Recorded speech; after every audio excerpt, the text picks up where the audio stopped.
പ്രിയദർശൻ തമ്പി, ഇതുപോലെ കേരളത്തിൻ്റെ പൊതുമനസാക്ഷിയെ നടുക്കുന്ന ഓരോ സംഭവം ഉണ്ടാകുമ്പോഴും കേരളത്തിലെ പൊതുസമൂഹം ഒന്നടങ്കം പറയുന്ന ഒരു കാര്യമുണ്ട്. ആ പ്രതിയെ തൂക്കിക്കൊല്ലണം എന്നുള്ളതാണ്. ഇന്നിപ്പോൾ ഈ അമ്മ കുഞ്ഞിനെയും കൊണ്ടുപോയ ഇടങ്ങളിലൊക്കെ, അതായത് ഇപ്പോൾ അങ്കണവാടിയിൽ, അത് കഴിഞ്ഞ് കുഞ്ഞിനെ എടുത്തെറിഞ്ഞ മൂഴിക്കുളം പാലത്ത്, ഇവിടെയൊക്കെ ഇന്ന് അമ്മയും കൊണ്ട് ഈ ഉദ്യോഗസ്ഥർ തെളിവെടുപ്പിന് പോയി. അവിടെയും ആളുകൾ ആക്രോശിച്ചു പറഞ്ഞത് അവരുടെ മുഖം കാണിക്കൂ, ആ പ്രതിയുടെ മുഖം കാണിക്കൂ എന്ന് പറഞ്ഞ് അവരെ നേരെ ചീറിയെടുക്കുന്ന നാട്ടുകാരെയാണ് നമ്മൾ കണ്ടത്. അപ്പോൾ എല്ലാവർക്കും ആവശ്യം ഇത്തരം കുറ്റകൃത്യങ്ങളിൽ യഥാർത്ഥ വസ്തുതകൾ പുറത്തു കൊണ്ടുവരുന്നതിനൊപ്പം തന്നെ ഇതിലെ പ്രതികൾ അവർക്ക് പരമാവധി ശിക്ഷ ഉറപ്പുവരുത്തണം എന്നതാണ് അവരുടെ ആവശ്യം. അതിന് പക്ഷേ നമ്മുടെ നീതിന്യായ സംവിധാനങ്ങൾക്ക് മുന്നിൽ, നമ്മുടെ കോടതികൾക്ക് മുന്നിൽ തെളിവുകളായി കാര്യങ്ങൾ എത്തണം. അങ്ങനെ തെളിവുകളായി കാര്യങ്ങൾ എത്താൻ പാകത്തിലുള്ള വിവരങ്ങൾ ഇപ്പോൾ ഈ കേസ് അന്വേഷണത്തിന് ഇതുവരെയുള്ള ഘട്ടത്തിൽ ഉണ്ടായിട്ടുണ്ടോ? ഉദാഹരണത്തിന്, ഈ കുഞ്ഞുമകൾ, അവൾ കഴിഞ്ഞ 1.5 വർഷമായി നിരന്തരം അച്ഛൻ്റെ അനിയൻ്റെ പീഡനത്തിന് ഇരയാകേണ്ടി വന്ന പെൺകുട്ടിയാണെന്ന് പറയുന്നു. അത് സബ്സ്റ്റാൻഷിയേറ്റ് ചെയ്യുന്ന, അത് ന്യായീകരിക്കുന്ന, അതിന് തെളിവായി നിൽക്കുന്ന മെഡിക്കൽ റിപ്പോർട്ടുകൾ വളരെ പ്രധാനപ്പെട്ടതാണല്ലോ. അതുൾപ്പെടെയുള്ള കാര്യങ്ങൾ കൃത്യമായി കോടതിയിൽ എത്തിക്കാൻ പാകത്തിൽ ഇപ്പോൾ കാര്യങ്ങൾ എത്തി നിൽക്കുന്നുണ്ടോ താങ്കളുടെ നോട്ടത്തിൽ? അല്ല, തീർച്ചയായിട്ടും ഇവിടെ മുൻ വനിതാ കമ്മീഷൻ അംഗം ശരിയായ രീതിയിൽ സൂചിപ്പിച്ചതുപോലെ ഈ വീടുകളിലാണ് ഏറ്റവും കൂടുതൽ പീഡനം, പ്രത്യേകിച്ചും കുട്ടികൾക്കെതിരെ നടക്കുന്നത് എന്നുള്ളത് ഒരു പരമമായ സത്യമാണ്. നമ്മൾ നിഷേധിച്ചിട്ട് കാര്യമില്ല. അതിൽ നമുക്കറിയാം പലതരത്തിലുള്ള കുട്ടികൾക്കെതിരെയുള്ള അതിക്രമമുണ്ട്. മൈനറായിട്ടുള്ള അതിക്രമങ്ങളുണ്ട്, അഗ്രവേറ്റഡ് ആയിട്ടുള്ള സെക്ഷൽ അസോൾട്ടുണ്ട്. അപ്പോൾ പലപ്പോഴും പല കേസുകളും അഭിമാനവും കുടുംബത്തിൻ്റെ മാന്യതയുമൊക്കെ ഓർത്ത് വീടിനുള്ളിൽ തന്നെ സെറ്റിൽ ചെയ്തൊക്കെ പോകുന്ന ഒരുപാട് സന്ദർഭങ്ങൾ ഉണ്ടാകാറുണ്ട്. അത് പലപ്പോഴും മൈനറായിട്ട് പോക്സോ കേസുകൾ.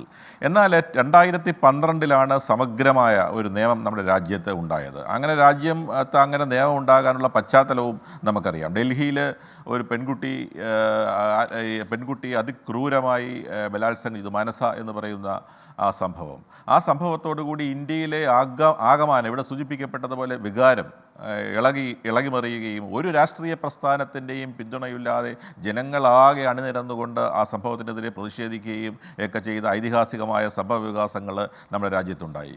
അതെല്ലാം തുടർന്നാണ് 2012 ഈ പോക്സോ നിയമം കുട്ടികൾക്കും സ്ത്രീകൾക്കുമെതിരെയുള്ള അതിക്രമം തടയുവാൻ വേണ്ടി വളരെ ഫലപ്രദമായൊരു നിയമം നമ്മുടെ രാജ്യത്ത് നിലവിൽ വന്നത്. ആ നിയമം നിലവിൽ വന്നതിന് ശേഷമാണ് ഒട്ടേറെ കേസുകൾ ഇപ്പോൾ രജിസ്റ്റർ ചെയ്യപ്പെടുന്നുണ്ട് എന്നുള്ളത് ഒരു വസ്തുതയാണ്. കാരണം ആ നിയമത്തിൽ ശരിയായ രീതിയിൽ തന്നെ കുറ്റവാളികളെ ശിക്ഷിക്കാൻ ഉതകുന്ന നിയമനിർമ്മാണങ്ങളുണ്ട് എന്ന് പറയാതിരിക്കാൻ കഴിയില്ല. കാരണം നമ്മുടെ ഇന്ത്യയിലെ ക്രിമിനൽ നിയമത്തിൻ്റെ ഇപ്പോൾ നേരത്തെ CRPCയും IPC ആയാലും ശരി, പുതിയതായി വന്ന BNSSഉം BNSഉം ആയാലും ശരി, പൊതുവായി നമ്മൾ ഇന്ത്യൻ ക്രിമിനൽ ജൂറിസ്പ്രുഡൻസിൻ്റെ ഒരു കാതലെന്ന് പറയുന്നത് accused is presumed to be innocent until the contrary is proved. ഒരു പ്രതി നിരപരാധിയാണ്, അയാൾ കുറ്റക്കാരനാണ് തെളിയിക്കുന്നത് പറയുന്നത്. അതിന് വിപരീതമായി ഈ പോക്സോ ആക്ടിലെ പ്രൊവിഷൻ എന്ന് പറയുന്നത് ഒരു പോക്സോ ആക്ട് ഒരു burden in favour of the പ്രോസിക്യൂഷനാണ്. അത് സാധാരണ ക്രിമിനൽ നിയമത്തിൽ ഇല്ലാത്ത ഒരു പ്രത്യേകതയാണ്. കാരണം ഒരു കുറ്റവാളി, ഒരു പോക്സോ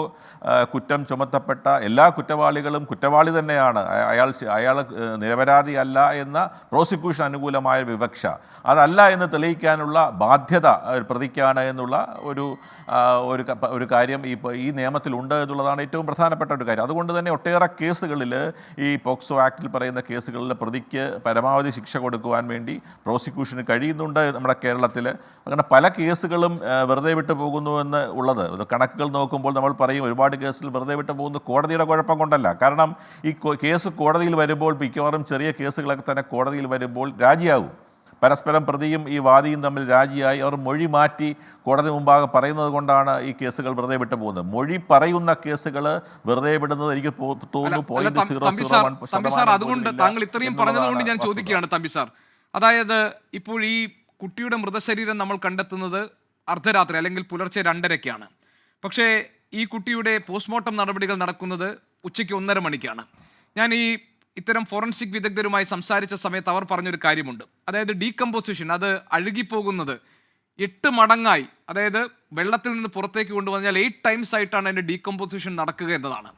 എന്ന് പറഞ്ഞാൽ പ്രധാനപ്പെട്ട തെളിവുകൾ ശേഖരിക്കപ്പെടുന്നതിന് ഈ പറയുന്ന രാത്രി 2:30 മുതൽ ഉച്ചയ്ക്ക് 1:30 വരെയുള്ള സമയം തന്നെ അതൊരു വലിയ കാലതാമസമാണെന്നാണ്. അപ്പോൾ അതിലെ പോരായ്മകളൊക്കെ സ്വാഭാവികമായും മെഡിക്കൽ റിപ്പോർട്ടിൽ പ്രതിഫലിക്കുമെന്നാണ് ഈ ഫോറൻസിക് വിദഗ്ധരുമായി സംസാരിച്ചപ്പോൾ അവരിൽ ചിലർ പങ്കുവെച്ച ഒരു വിവരം.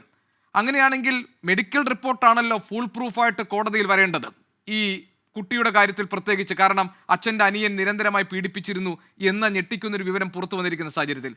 പിന്നെ അതേപോലെ ഇൻക്വസ്റ്റ് നടപടികളുടെ കാര്യത്തിൽ 2022 തോന്നുന്നു ചീഫ് സെക്രട്ടറി ഇറക്കിയ ഒരു ഓർഡറിൽ 4 മണിക്കൂർ മുതൽ 6 മണിക്കൂറിനുള്ളിൽ ഇൻക്വസ്റ്റ് നടപടികൾ പൂർത്തിയാക്കണമെന്നതാണ്. അവിടെയും കാലതാമസം ഉണ്ടായി എന്ന് സംശയിക്കേണ്ടിയിരിക്കുന്നു.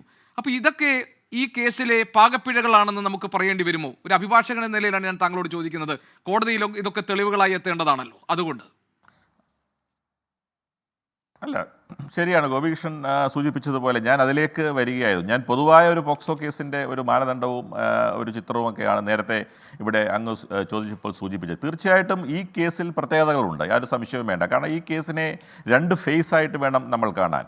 ആദ്യത്തെ ഫേസ് എന്ന് പറയുന്നത് ഒരു മർഡർ, അമ്മ പ്രതിയായിട്ടുള്ള ഒരു മർഡർ കേസ്. ആ മർഡർ കേസിൽ അമ്മ ഈ കുട്ടിയെ മിസ്സിങ് ആകുന്നു, ഈ കുട്ടിയുടെ ബോഡി കിട്ടുന്നു, അമ്മയെ സംശയിക്കുന്നു, അമ്മ പിന്നെ കൺഫെഷൻ സ്റ്റേറ്റ്മെൻറ്റിൻ്റെ പ്രകാരം അമ്മയെ മർഡർ കേസിൽ പ്രതിയാക്കുന്നു. അപ്പോൾ ആ മറ്റ് ഒഫൻസ് ഒന്നും അവിടെ വരുന്നില്ല. ഒരു കൊലപാതകം, ഈ കുട്ടിയെ അമ്മ കൊലപ്പെടുത്തി എന്നുള്ള ഒരു ഒഫൻസ് മാത്രമേ വരുന്നുള്ളൂ. എന്നാൽ പോസ്റ്റ്മോർട്ടം റിപ്പോർട്ടിൽ പോസ്റ്റ്മോർട്ടത്തിന് ശേഷമാണ് ഈ മൃഗീയമായി കുട്ടി പീഡിപ്പിക്കപ്പെട്ടു എന്നുള്ള വളരെ ദാരുണമായ, എന്താ പറയുക, മനസ്സാക്ഷിയെ പോലും ഞെട്ടിപ്പിക്കുന്ന അതീവ ക്രൂരമായ സംഭവ വികാസങ്ങൾ പുറം ലോകം അറിയുന്നത്. അപ്പോഴാണ് ഒരു പുതിയ ഒഫൻസ് ഉണ്ടാകുന്നതും ആ ഒഫൻസിൻ്റെ അടിസ്ഥാനത്തിൽ പലരെയും സംശയിക്കുകയും പലരെയും ചോദ്യം ചെയ്യുകയും ഒക്കെ ചെയ്തപ്പോഴാണ് ഈ കുട്ടിയുടെ പിതാവിൻ്റെ അനിയനെ ഇപ്പോൾ ആ കേസുമായി ബന്ധപ്പെട്ടുകൊണ്ട് അറസ്റ്റ് ചെയ്തിരിക്കുന്നത്. തീർച്ചയായിട്ടും അതിൽ ആ കേസിലെ ഡയറക്റ്റ് എവിഡൻസ് ഇല്ല എന്നുള്ളത് ഒരു വസ്തുതയാണ്. കാരണം വിക്ടിം എന്ന് പറയുന്ന കുട്ടി മരിച്ചുപോയി. ഈ ഇൻസിഡൻറ്റ് കണ്ടു എന്ന് പറയുന്ന വിറ്റ്നസ് ആരുമില്ല. ആ ഇൻസിഡൻറ്റിനെ കുറിച്ച് പറഞ്ഞ വിറ്റ്നസ്സും ആരുമില്ല. അപ്പോൾ ഡോക്ടറിൻ്റെ മെഡിക്കൽ എവിഡൻസിൻ്റെ അടിസ്ഥാനത്തിലാണ് അയാളെ പ്രതിയാക്കിയിരിക്കുന്നത്. അതുകൊണ്ട് തന്നെ തീർച്ചയായിട്ടും യാതൊരു സംശയവും വേണ്ട, ഒരു പ്രതിഭാഗം, ഒരു കേസിലെ പ്രതിഭാഗം സ്വാഭാവികമായും ഒരു കോടതിയിൽ ഈ കേസ് വരുമ്പോൾ മൾട്ടിപ്പിൾ ഡിഫൻസ്, പലതരത്തിലുള്ള ഡിഫൻസ് എടുക്കാനുള്ള പോസിബിലിറ്റി നമുക്ക് റോൾ ഔട്ട് ചെയ്യാൻ കഴിയില്ല. പക്ഷേ ഞാൻ ആ പക്ഷേക്ക് അടിവരയിടാൻ കഴിയുന്നു. പക്ഷേ പ്രോസിക്യൂഷനെ സംബന്ധിച്ചിടത്തോളം ശാസ്ത്രീയ തെളിവുകൾ, ഈ പോസ്റ്റ്മോർട്ടം റിപ്പോർട്ടും അങ്ങ് സൂചിപ്പിച്ചതുപോലെ ആ ഒരു ന്യൂനതയുണ്ട് എങ്കിൽ പോലും, അതുപോലെ തന്നെ ഇൻക്വസ്റ്റ് റിപ്പോർട്ടിലെ ന്യൂനതയുണ്ട് എങ്കിൽ പോലും ശാസ്ത്രീയമായ എവിഡൻസ് വളരെ പ്രധാനപ്പെട്ടതാണ്. കാരണം ഇപ്പോൾ നമ്മുടെ ഇൻവെസ്റ്റിഗേഷൻ പഴയ ഇൻവെസ്റ്റിഗേഷൻ പോലെയല്ല, ഇൻവെസ്റ്റിഗേഷൻ്റെ രൂപവും ഭാവവും മാറിയിരിക്കുന്നു. കാരണം അത് വളരെ പ്രോസിക്യൂഷന് അനുകൂലമായിട്ടുള്ളതാണ്. ഇപ്പോൾ ഇവിടെ എവിഡൻസ് ആക്ടിൽ അമെൻമെൻറ്റ് വന്നിരിക്കുന്നു.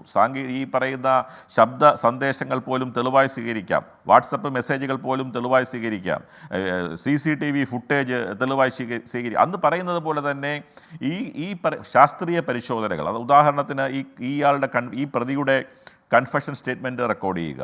ആ കൺഫെഷൻ സ്റ്റേറ്റ്മെൻറ്റിൻ്റെ അടിസ്ഥാനത്തിൽ അയാളുടെ 27 റിക്കവറി, അയാൾ എവിടെയാണോ കുട്ടിയുമായിട്ട് ശാരീരികമായി ബന്ധപ്പെട്ട് ആ കുട്ടിയെ ഉപദ്രവിച്ചിട്ടുള്ള സ്പോട്ടിലേക്ക് പോവുക, അവിടുത്തെ ആ സ്പോട്ടിൽ നിന്ന് ഉള്ള മെറ്റീരിയൽ ഒബ്ജക്ട്സ് റിക്കവർ ചെയ്യാൻ സാധിക്കും പോലീസിന്. ഉദാഹരണം ഷീറ്റ്, അല്ലെങ്കിൽ അയാൾ അന്ന് ധരിച്ചിരുന്ന കൈലി അല്ലെങ്കിൽ അടിവസ്ത്രം, ഇതെല്ലാം കുട്ടിയുടെ അടിവസ്ത്രം, ഇതെല്ലാം റിക്കവർ ചെയ്തുകൊണ്ട് ഇയാളുടെ ബ്ലഡ് പരിശോധിച്ച് ഇതിലെ സിമൻ്റ് ഉണ്ടോ എന്നൊക്കെ പരിശോധിച്ച് അത് കണക്ട് ചെയ്തുകൊണ്ട് ഫോറൻസിക് ലബോറട്ടറിയിലേക്ക് അയച്ച് ഈ കുട്ടിയുടെ ഇതുമായി പരിശോധിച്ച് അത് ഒന്നാണ്, പോസിറ്റീവാണ് എന്ന് തെളിയുകയാണെങ്കിൽ എനിക്ക് തോന്നുന്നു വളരെ കോജൻ്റായിട്ടുള്ള ഒരു എവിഡൻസ് ആയിരിക്കും അത്. ഒരൊറ്റ എവിഡൻസ് കൊണ്ട് തന്നെ പ്രതിക്കെതിരെയുള്ള കുറ്റം തെളിയിക്കുവാൻ പ്രോസിക്യൂഷന് കഴിയും. അത്തരത്തിൽ വളരെ ശാസ്ത്രീയമായി 1 by 1 ആയി ഈ പ്രതിയുടെ കൺഫെഷൻ സ്റ്റേറ്റ്മെൻറ്റ്, ഈ പ്രതിയെ കസ്റ്റഡിയിൽ വാങ്ങി ചോദ്യം ചെയ്തുകൊണ്ട് ആ കസ്റ്റഡിയിലൊരു പ്രതിയെ ഇൻവെസ്റ്റിഗേഷൻ്റെ ഭാഗമായി കസ്റ്റഡിയിൽ ചോദ്യം ചെയ്യുന്നത് വളരെ പ്രധാനപ്പെട്ടതാണ്. നമുക്കറിയാം, പോലീസിനോടെ ഒരു പ്രതി പറയുന്ന ഒരു സ്റ്റേറ്റ്മെൻറ്റിനും കോടതിന് മുമ്പിൽ വിലയില്ല എന്ന് പറയുമ്പോൾ പോലും അതിൻ്റെ എക്സെപ്ഷനാണ് ഒരു പ്രതിയുടെ ഒരു കൺഫെഷൻ സ്റ്റേറ്റ്മെൻറ്റിൻ്റെ അടിസ്ഥാനത്തിൽ എന്തെങ്കിലും മെറ്റീരിയൽ ആയിട്ടുള്ള ഓബ്ജക്റ്റ് റിക്കവർ ചെയ്യുകയാണെങ്കിൽ. അങ്ങനെ റിക്കവർ ചെയ്യുന്ന ആ സാധനങ്ങളെ കണക്ട് ചെയ്തുകൊണ്ട് അതുമായി ശാസ്ത്രീയമായി പരിശോധിച്ചുകൊണ്ട് ഈ ഒഫൻസ് ഫലപ്രദമായി പ്രൂവ് ചെയ്യാനുള്ള മെറ്റീരിയൽസ് കിട്ടും. അതിന് സമയം വൈകിയിട്ടില്ല എന്നുള്ള അഭിപ്രായക്കാരൻ തന്നെയാണ് ഞാൻ. അങ്ങനെയാണെങ്കിൽ അത് വളരെ ഭാഗ്യം, വളരെ നല്ല കാര്യം തമ്പി സാർ. കാരണം ഈ കാര്യത്തിലും നമുക്ക് സംശയം ഉണ്ടാകുന്നത് കോടതിയിൽ നിന്ന് ഈ പ്രതി ഊരിപ്പോരുന്ന സാഹചര്യം ഉണ്ടാകുമോ, മതിയായ തെളിവുകൾ നമുക്ക് ഹാജരാക്കാൻ കഴിയില്ല എന്ന് തുടങ്ങിയിട്ടുള്ള കുറെ സംശയങ്ങളാണ് സ്വാഭാവികമായി നമുക്കുണ്ടാകും. കാരണം താങ്കൾക്കറിയാമല്ലോ, ഇതുപോലെയുള്ള സംഭവങ്ങളിൽ മാതൃകാപരമായ ശിക്ഷ ഉണ്ടാകണം. നമ്മുടെ നാട്ടിൽ ഇനി ഇങ്ങനെയൊരു സംഭവം ഉണ്ടാകരുത് എന്ന തരത്തിലായിരിക്കണം ആ ശിക്ഷ ഉണ്ടാകേണ്ടത്. അപ്പോൾ മാത്രമാണ് സമൂഹം അതിൽ നിന്ന് എന്തെങ്കിലും ഒന്ന് പഠിക്കും.